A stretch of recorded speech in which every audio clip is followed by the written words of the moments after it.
Bismillahirrahmanirrahim. Assalamualaikum warahmatullahi wabarakatuh. Innal hamdalillah nahmaduhu wa nasta'inuhu wa nastaghfiruh wa na'udzu billahi min syururi anfusina wa min sayyiati a'malina. May yahdihillahu fala mudhillalah wa may yudlil fala hadiyalah. Asyhadu an la ilaha illallah wahdahu la syarikalah wa asyhadu anna Muhammadan abduhu wa rasuluhu alladzi la nabiyya ba'da. Allahumma shalli ala Muhammad wa ala ali Muhammad wa man tabi'ahum bi ihsanin ila yaumiddin. Qala Allah jalla wa ala fi kitabihil karim, ya ayyuhalladzina amanu taqullaha haqqa tuqatih wa la tamutunna illa wa antum muslimun.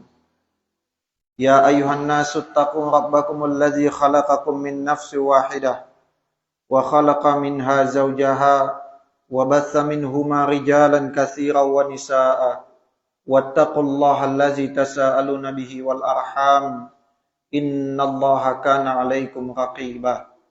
Ya ayyuhalladzina amanu taqullaha wa qulu qawlan sadida yuslih lakum a'malakum wa yaghfir lakum dhunubakum wa may yuti'illaha wa rasulahu faqad faza fawzan 'azima.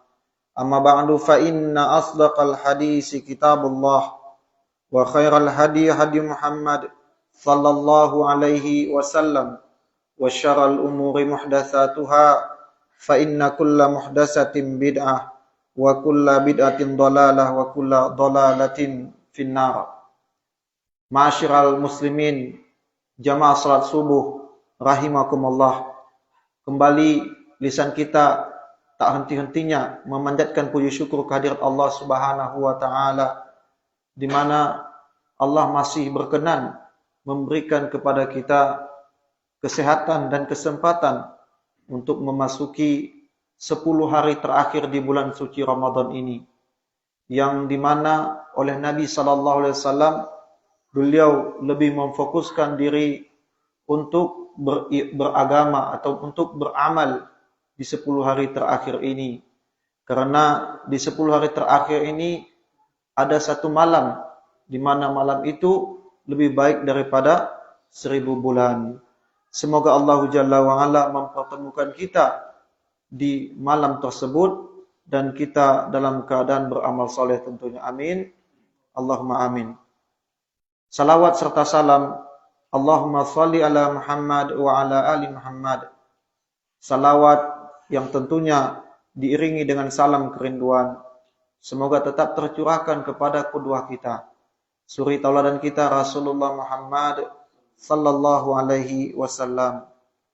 Kita berharap kita yang senantiasa membasahi lisan kita untuk berselawat kepada Nabi sallallahu alaihi wasallam, ya tentunya ini menjadi hujah nantinya, selain juga kita ittiba kepada Nabi, mengikuti dan mencontohi Nabi dalam beramal, dalam ketaatan kepada Allah Subhanahu wa taala, tidak mencari jalan ketaatan selain jalan yang diajarkan oleh Nabi sallallahu alaihi wasallam. Semoga Allah Subhanahu wa taala tidak mengusir kita nantinya melalui malaikatnya tentunya, ketika kita nanti di padang mahsyar, saat di mana kita dan saat di mana seluruh manusia mencari syafaat, mencari pertolongan, sehingga semua manusia akan mendatangi para nabi, diawali dengan Nabi Adam alaihi salam, kemudian mereka pergi dalam nabi-nabi yang disebutkan sebagai ulul azmi. Di antaranya adalah Nabi Musa, Nabi Nuh alaihi salam, Nabi Musa alaihi salam, Nabi Isa alaihi salam, Nabi Ibrahim alaihi salam, serta yang terakhir adalah Nabi kita Muhammad sallallahu alaihi wasallam. Ayyuhal ikhwah, jamaah salat subuh rahimani wa rahimakumullah. Nikmat yang paling besar setelah nikmat Islam adalah nikmat mengenal sunnah setelah Islam. Nikmat mengenal sunnah setelah Islam. Para ulama terdahulu mereka pernah berkata, la adri ala ayyi ni'mataini farihtu ala anna ni'matil Islam am ala ni'matis sunnah. Para ulama, orang-orang saleh terdahulu mengatakan, saya tidak tahu atas dasar apa saya harus pertama sekali bergembira. Apakah dikarenakan diberikan hidayah di atas Islam atau diberikan hidayah mengenal sunnah setelah Islam? Ya. Maka jamaah salat subuh rahimani wa rahimakumullah, nikmat sunnah ini, nikmat beragama di atas petunjuk Nabi sallallahu alaihi wasallam adalah merupakan sebesar-besar nikmat. Sebesar-besar nikmat. Kenapa? Banyak orang diberikan nikmat Islam, akan tetapi tata cara ibadahnya tidak sesuai dengan petunjuk Nabi sallallahu alaihi wasallam. Tidak ada satupun ketaatan, tidak ada satupun amal saleh yang itu tentunya dipandang sebagai amal saleh, melainkan itu keluar dari pintu nubuwah, keluar dari jalan Nabi sallallahu alaihi wasallam. Nabi sallallahu alaihi wasallam bersabda, "Ma baqiya syai'un yuqarribukum minallah." Ya, yuqarribukum minal jannah wa yubaidukum minan nar. Tidak tersisa sedikit pun, kata Nabi sallallahu alaihi wasallam, yang mendekatkan kalian kepada surga. Berarti ini menunjukkan adalah amalan-amalan ketaatan kepada Allah tabaraka wa taala. Wa yubaidukum minan nar, dan amalan-amalan yang menjauhkan kalian dari neraka. Berarti ini menunjukkan adalah larangan dari Allah tabaraka wa taala. Illa wa qad buina lakum, melainkan ya Nabi sallallahu alaihi wasallam telah jelaskan. Maka tidak ada tersisa sedikit pun ketaatan. Kalau itu baik, kaidah mengatakan laukana khairan la sabaquna ilaih. Kalau itu baik, maka orang terdahulu akan mengamalkannya. Maka Nabi adalah hamba Allah yang pertama yang akan mencontohkannya. Maka sikap kita yang selaku beriman kepada Allah dan hari akhir tidak akan beramal sebatas apa yang diajarkan oleh Nabi kita Muhammad sallallahu alaihi wasallam, dan tidak maju dalam hal peribadahan dari sesuatu yang tidak dicontohkan oleh Nabi kita Muhammad sallallahu alaihi wasallam. Suatu ketika Imam Ahmad bin Hanbal rahimahullah, muridnya Imam Syafi'i, ya, imam termuda di antara imam mazhab yang 4. Seseorang berkata kepada beliau, "Alhamdulillah ala nikmatil Islam." Orang ini mengatakan segala puji syukur kepada Allah Jalla wa Ala atas nikmat Islam. Kemudian Imam Ahmad mengatakan was sunnah, dan juga nikmat sunnah. Ini menunjukkan bahwasanya Islam dan sunnah itu tidak bisa dipisahkan. Bagaimana mungkin sunnah bisa dipisahkan, sementara sunnah adalah penjelas, bayan. Kita tidak akan bisa mengetahui bacaan ruku', bacaan sujud, karena hanya secara garis besar Allah menyebutkan dalam Al-Qur'anul Karim. Tidaklah kita mengetahui bagaimana bacaan ya iftitah, itu tidak kita dapati dalam Al-Qur'anul Karim. Ya, itu kita dapatkan di sunnah. Ya, begitu juga dengan bacaan ruku', duduk antara dua sujud, i'tidal, ya, zikir setelah salat, semua itu dijelaskan melalui sunnah Nabi sallallahu alaihi wasallam. Maka inilah nikmat mengenal sunnah setelah Islam, merupakan nikmat yang sangat azim, nikmat yang sangat besar, yang hari ini kita berada di atasnya. Ya. Ayol ikhwah, a'azzani Allah wa iyyakum jami'an. Imam Malik, gurunya daripada Imam Syafi'i rahimahullahu ta'ala, beliau pernah mengatakan, ar-rajuli idza mata ala sunnah mata ala khairi kulli. Kata beliau, seseorang yang meninggal di atas petunjuk Nabi, di atas sunnah Nabi sallallahu alaihi wasallam, maka sesungguhnya dia meninggal di atas seluruh dalam kebaikan kepada Allah Subhanahu wa taala. Kenapa sunnah dan Islam tidak bisa dipisahkan? Tadi sudah kita jelaskan bahwasanya sunnah menjadi penjelas untuk menjelaskan tentang Islam. Dan juga Imam Al-Barbahari rahimahullah dalam Syarh Sunnah beliau mengatakan al-Islam huwa sunnah wa sunnati hiyal Islam. Ya. Islam itu adalah sunnah dan sunnah itu adalah Islam. Maka sunnah dan Islam tidak bisa dipisahkan. Tidak akan bisa. Ya. Dan sunnah di sini bukanlah sebagaimana yang didefinisikan oleh kebanyakan orang pada zaman sekarang. Sunnah di sini adalah ma'udifa ilan Nabi sallallahu alaihi wasallam minal qaul wa fi'lin wa takrir wa nisfin Rasulullah Muhammad sallallahu alaihi wasallam. Apa yang disandarkan, apa yang dinisbatkan kepada Nabi kita Muhammad sallallahu alaihi wasallam, baik dari ucapan beliau, baik dari amaliyah beliau, baik dari takrir, ketetapan beliau, bahkan juga dari sifat-sifat Nabi sallallahu alaihi wasallam. Ini sangat kontras sekali dengan apa yang dipahami oleh orang belakangan.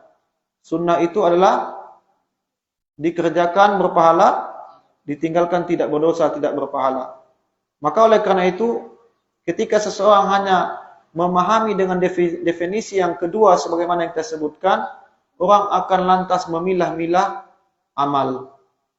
Kita katakan kenapa tidak solat fajar, solat subuh, solat sunnah sebelum subuh, di mana Nabi SAW mengatakan khairum minad dunya wa ma fiha. Ya, solat sunnah fajar, solat sunnah yang dilakukan setelah muazin itu azan, ya.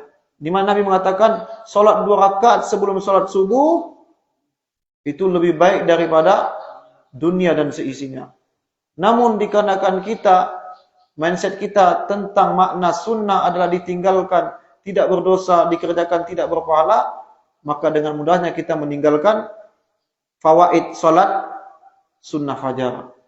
Maka ayo ikhwah rahimani wa rahimakumullah, penting menundukkan makna, penting mendefinisikan sebuah makna. Agar apa? Agar kita faham apa yang diinginkan daripada syariat kita ini. Banyak kita saksikan, mereka meninggalkan sesuatu amaliyah hanya berdasarkan hukum secara hukum fikih. Enggak apa-apa kok ditinggalkan, toh ini sunnah. Memilah-milah syariat. Padahal Nabi sallallahu alaihi wasallam bahkan para sahabat ridwanullah alaihim jami'an, mereka tidak memilah-milah sebuah amalan, walaupun itu secara hukum fikih itu adalah sebagai sebuah amalan sunnah secara ilmu fikih. Suatu ketika Ibnu Umar radhiyallahu an, Abdullah bin Umar bersama para sahabat-sahabat beliau, di saat itu Rasulullah sudah tidak ada, sudah wafat, maka Ibnu Umar pun salat berhenti di bawah sebuah pohon. Beliau salat sehingga setelah selesai salat, teman-teman beliau bertanya, "Ma fa'ala ya Ibnu Umar? Apa yang kau lakukan wahai anaknya Ibnu Umar? Wahai anaknya Khattab, Ibnu Khattab?" Maka Ibnu Umar mengatakan, "Tidaklah aku salat di bawah pohon ini dikarenakan aku pernah melihat Nabi sallallahu alaihi wasallam salat di bawahnya." Padahal ketika beliau tidak lakukan, beliau tidak akan berdosa. Akan tetapi tamaknya beliau terhadap sunnah, karena kecintaan beliau, dan itu semua tumbuh, hadir dan ada semata-mata dikarenakan mahabbah, cinta kepada Allah, cinta kepada Nabi kita Muhammad sallallahu alaihi wasallam. Kemudian para ulama juga mengatakan tentang sunnah ini, as-sunnah kasafinatin Nuh. Sunnah itu sebagaimana bahteranya Nuh alaihi salam. Tahu tentang kisah Nabi Nuh? Tahu bagaimana Allah menenggelamkan bumi pada saat itu? Tidaklah faman rakiba najah barang siapa yang mengendarai atau barang siapa yang menaiki bahteranya Nuh, maka akan selamat. Wa man lam yarkab lam yanju. Barang siapa yang tidak menaiki bahtera Nuh, maka dia akan binasa. Lihat, imra'ati Nuh, istrinya Nuh, apakah beliau termasuk orang yang Allah selamatkan dari bencana pada saat itu? Tidak. Anak beliau, Kan'an, apakah termasuk orang yang berada di atas kapal? Tidak. Yang Allah kecualikan. Apakah dua orang ini selamat dari musibah itu pada saat itu? Tidak. Maka para ulama mensifati orang yang berada di atas sunnah itu sama sebagaimana orang yang berada di dalam bahteranya Nuh alaihi salam. Karena tidak ada orang yang menyesal setelah berada di atas sunnah atau di atas bahteranya Nuh alaihi salam. Ya. Nah, oleh karena itu ikhwan, a'azani Allah wa iyyakum jami'an. Kaidah ini penting kepada kita. Ya. Tidak ada satupun ketaatan yang diperintahkan oleh Allah melalui lisan Nabi itu memberatkan keadaan kita. Sebagaimana tidak ada satupun larangan yang Allah perintahkan melalui lisan Nabi-Nya, melainkan itu semua sanggup dan mampu untuk kita tinggalkan. Maka sunnah itu tidaklah Allah menginginkan kepada kita ad-dinu yusra. Tidaklah Allah menginginkan kepada kita kemudahan. Maka amalia-amalia yang ada dalilnya, yang ada hujahnya, seluruhnya bisa diamalkan oleh kita pada umumnya. Hanya orang yang mengedepankan hawa nafsu, yang tidak mampu, dia beramal di atas dalil tersebut. Belakangan, kita masih di bulan puasa. Ada orang yang mereka berkata, saya tidak sanggup puasa. Kenapa? Kerja berat. Berat. Seolah-olah dia ingin menego Allah dalam perkara syariat puasa. Seolah-olah tidak faham, syariat puasa sudah tidak relevan lagi di zaman kita ini. Dia tidak tahu. Para sahabat ridwanullah alaihim jami'an juga merasakan panas ketika mereka ditimpa musim paceklik yang berbarengan dengan musim Ramadan. Bulan puasa. Sampai-sampai para sahabat membasahi kain dan menempelkannya di tubuh-tubuh mereka dikarenakan hawa panas pada saat itu. Nah, oleh karena itu ikhwan rahimani wa rahimakumullah, harus dan wajib bagi kita untuk apa? Untuk beragama di atas petunjuk Nabi sallallahu alaihi wasallam. Sejatinya orang yang mentaati sejatinya orang yang sedang mentaati Rasul sallallahu alaihi wasallam, tidak bermaksiat atas Rasul, tidak mengingkari risalah Rasul, sejatinya dirinya tengah taat kepada Allah Subhanahu wa taala. Apa kata Allah? May yuti'ir Rasul faqad ata Allah. Barang siapa yang mentaati Rasul, maka sungguh ia telah mentaati Allah Subhanahu wa taala. Allah ingin diibadahi dengan caranya. Makanya Allah menurunkan Rasulnya. Allah ingin diibadahi dengan caranya, maka Allah menurunkan Nabinya dan Rasulnya. Maka beribadah itu konsepnya bukan dengan keinginan kita. Ibadah itu konsepnya adalah dengan keinginan Allah Subhanahu wa taala. Maka kalau ditanya kita, kenapa sholat harus ada ruku? Harus sejajar antara bokong dengan kepala. Kenapa kalau sujud lebih tinggi bokong daripada kepala? Karena itu yang diinginkan Allah, cara menyembahnya. Itu tidak ada celah bagi kita untuk bernegosiasi dalam perkara di mana Allah dan Rasulnya telah berhukum. Lihat apa kata Allah dalam Quran surah Al-Ahzab ayat 36.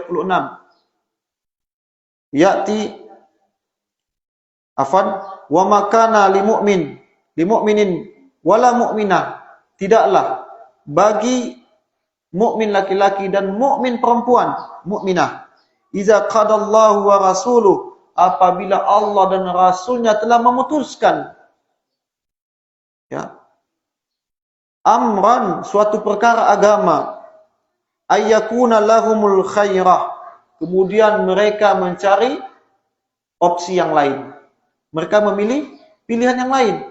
Allah dan Rasulnya telah menetapkan, ya, akan tetapi mereka tidak puas dengan jawaban Allah, tidak puas dengan jawaban Nabi sallallahu alaihi wasallam, melainkan apa kata Allah, man amarahum wa may ya'sillah wa rasulahu faqad dhalla dhalalan mubina.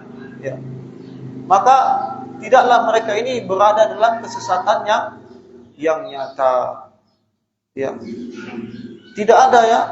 Tidak boleh kita menyelisih Rasul dalam ketaatan kepada Allah Subhanahu wa taala. Kemudian, ayo ikhwan, a'azzanallahu wa iyyakum jami'an. Ya. Nabi sallallahu alaihi wasallam beliau mengatakan, kullu ummati yadkhulunal jannah illa man aba. Kata Nabi SAW, seluruh umatku itu masuk surga kecuali yang aba. Kemudian para sahabat bertanya, "Faman ya'ba ya Rasulullah?" Apa yang dimaksud dengan aba ya Rasulullah? Ya, Nabi SAW bersabda, "Man ata'ani dakhalal jannah wa man asani faqad aba." Barang siapa yang mentaati aku, ya, maka dia akan masuk surga. Wa man asani, barang siapa yang memaksiati aku, artinya barang siapa yang tidak mengikuti petunjukku, tidak beragama di atas petunjukku, mencari jalan menuju surga selain jalanku, jalan Rasul sallallahu alaihi wasallam, maka ini termasuk orang yang enggan oleh Nabi sallallahu alaihi wasallam menyebutkan. Maka tidak ada satu pintu kebaikan melainkan itu melalui pintu Nabi sallallahu alaihi wasallam. Makanya konsep kita dalam beribadah, lau kana khairan lasabaquna ilaih. Kalau itu baik, maka Rasul akan mengajarkannya. Kalau itu baik, maka sahabat-sahabat akan mengamalkannya dan itu akan diriwayatkan kepada kita zaman sekarang ini. Nah, oleh karena itu, kalau kita belakangan mengetahui ada sebuah amaliyah, maka wajib bagi kita untuk mencari tahu dalilnya. Ya, mencari tahu dalilnya. Jangan sampai kita mengikuti sesuatu amaliyah hanya berdasarkan itu dilakukan oleh orang banyak. Yang penting baik. Atau dilakukan oleh orang banyak. Barometer ukuran kebenaran bukanlah dilihat dari banyaknya manusia mengamalkan. Tapi barometer kebenaran adalah apa yang bersumber dari kalamullah wa qala Rasul ala fahmi salafil ummah. Apa yang bersumber dari Al-Quran dan sunnah Nabi SAW dengan pemahaman para sahabat ridwanullah alaihim jami'an. Maka hati-hati, jangan sampai kita termasuk orang yang membangkangi, ya, mengingkari Nabi hanya dikarenakan keengganan kita, hanya dikarenakan kesombongan kita kepada Allah Subhanahu wa taala. Karena sesungguhnya sunnah sayyi'ah, apa sunnah sayyi'ah artinya? Jalan yang buruk.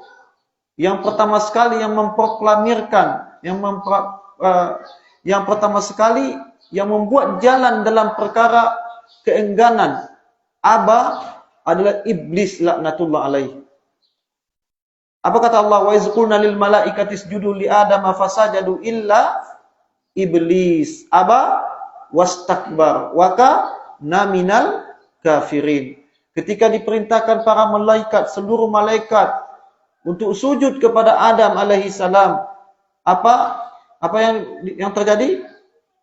Illa iblis.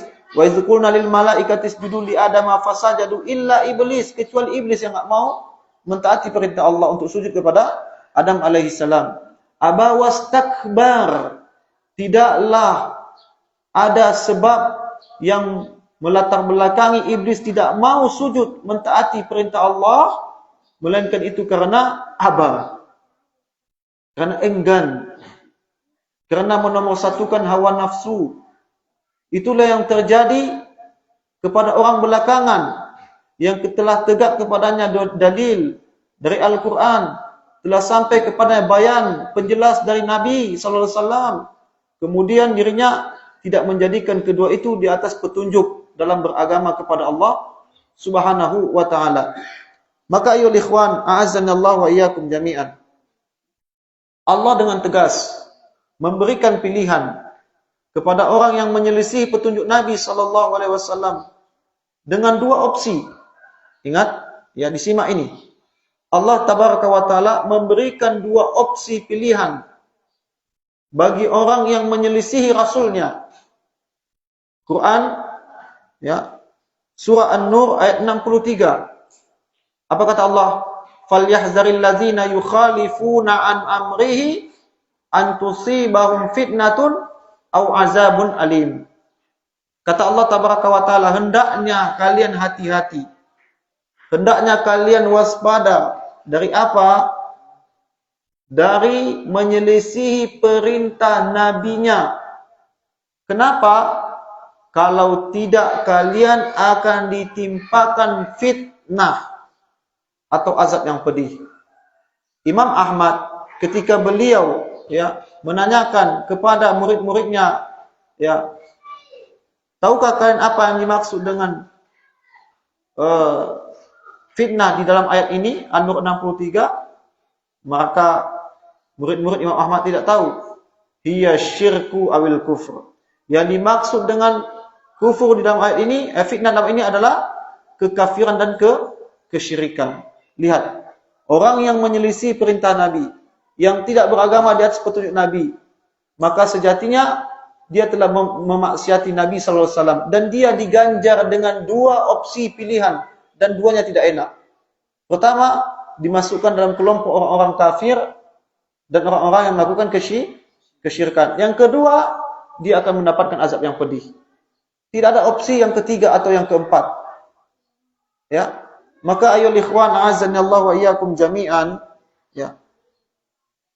Kendati kita sudah mengatakan ya penting atau bahagia berada di atas sunnah, namun apakah mudah untuk mengamalkannya? Ya, Nabi, ya, Allah Subhanahu wa taala berfirman, laqad kana lakum fi rasulillahi uswatun hasanah liman kana yarjullaha wal yaumil akhir wa zakarallah. Ya, sungguh pada diri Muhammad itu laqad kana lakum, ada uswah, suri tauladan yang baik. Kepada siapa? Kepada orang yang menginginkan Allah Jalla wa ala. Liman kana yarjullah, yang menginginkan darul akhirah, kampung akhirat. Dan orang yang senantiasa banyak mengingat Allah Subhanahu wa taala. Namun walaupun kita sudah tahu dalilnya, akan tetapi tidak semua orang mau beragama di atas petunjuk Nabi sallallahu alaihi wasallam. Ya. Banyak orang yang menyelisih apa yang mentaati Rasul dalam perkara bab ini. Banyak yang menyelisihinya. Maka ayo ikhwan, a'azzanallahu wa iyyakum jami'an. Orang yang berpegang di atas petunjuk Nabi, terlebih di akhir zaman, ya, kata Nabi SAW, ya, kal qabidu 'alal jamr, seperti menggenggam bara api. Dilepas kita butuh, digenggam itu menghanguskan tangan kita. Begitulah sunnah di zaman ini. Orang yang mengamalkannya dianggap asing. Orang yang mengamalkan dianggap sesuatu yang baru di pandangannya. Padahal sejatinya ini adalah ajaran Nabi sallallahu alaihi wasallam. Inilah pentingnya kita. Dan nikmat sunnah ini, ayo ikhwan, a'azzanallahu wa iyyakum jami'an, adalah nikmat yang paling besar yang senantiasa kita harus bersyukur atas nikmat ini. Ya. Nah, oleh karena itu, ya, jangan sampai kita mencari jalan ke surga dengan mengikuti selain jalan Rasul sallallahu alaihi wasallam, karena tidak akan pernah sampai kepada Allah. Orang yang mencari jalan ke surga dengan tidak mengikuti jalannya Nabi. Nabi itu seperti ibarat kompas. Ketika kita berada di dalam hutan, yang kita tidak ada lagi jalan untuk jalan keluar, maka kita mengedepankan kompas dan mengenyampingkan yang namanya perkara zon atau dugaan. Akan tetapi ketika kita kesampingkan yang namanya kompas, kemudian kita berkutat dalam perkara akal saja, apakah kita akan bisa keluar dari hutan rimba tersebut? Tentu tidak. Karena petunjuk yang paling akurat adalah kompas tadi. Inilah permisalan bagi orang yang beragama di atas sunnah, di atas syariat, atau hanya sebatas beragama yang penting baik. Yang penting baik. Maka ayyuhal ikhwan a'azzanallahu wa iyyakum jami'an. Ya. Nabi sallallahu alaihi wasallam bersabda, mengatakan kepada kita agar untuk tidak ittiba'ul hawa, untuk tidak mengikuti hawa nafsu. Hadis yang diriwayatkan oleh Abdullah bin Amr bin As radhiyallahu anhuma, dan hadis ini hasan sahih. Nabi SAW bersabda, la yu'minu ahadukum hatta yakunu hawahu taba'an lima ji'tu bihi. Tidak beriman salah seorang di antara kalian sampai apa? Sampai ia menundukkan hawa nafsunya. Dengan apa? Dengan aku diutus di atasnya. Dengan apa Nabi SAW diutus di atasnya? Maka oleh karena itu ikhwan, a'azzanallahu wa iyyakum jami'an, berlemah lembut, berlama-lama di atas sunnah, walaupun itu sedikit, itu lebih berfaedah daripada khusyuk, tetapi bukan di atas petunjuk Nabi sallallahu alaihi wasallam. Mungkin itu saja kajian kita di subuh kali ini, rangkaian daripada iktikaf kita. Semoga Allah Jalla wa Ala mengumpulkan kita dalam kebaikan. Pesan kami kepada kita bersama, ayyuhal ikhwan, kita berada di majlis ilmu, maka banyaklah berdoa di majlis ilmu. Minta doa dan keinginan antum. Di saat mungkin doa-doa antum tidak diijabah atau belum diijabah, dikarenakan maksiat misalkan, kullu bani Adam khata', karena setiap anak cucu Adam itu memiliki kesalahan. Wa khairul khata' at-tawwabun. Dan setiap yang memiliki kesalahan, wajib baginya untuk bertaubat kepada Allah Subhanahu wa taala. Maka di saat doa kita sulit dijabah, tidak ada yang bisa merubah takdir kecuali dengan doa. Maka di majelis ilmu ikhwan, di saat kita juga masih dalam keadaan berpuasa, Allah kumpulkan dalam beberapa fawaid di satu kesempatan. Maka banyak berdoa kepada Allah Subhanahu wa taala. Seperti sekarang ini. Minta kepada Allah akhirat. Semoga Allah memberikan kepada kita, Allahumma inna na'udzubika min ilmin la yanfa'. Ya Allah, jauhkan kami dari ilmu yang tidak bermanfaat, menunjukkan bahwasanya adanya ilmu-ilmu yang tidak bermanfaat.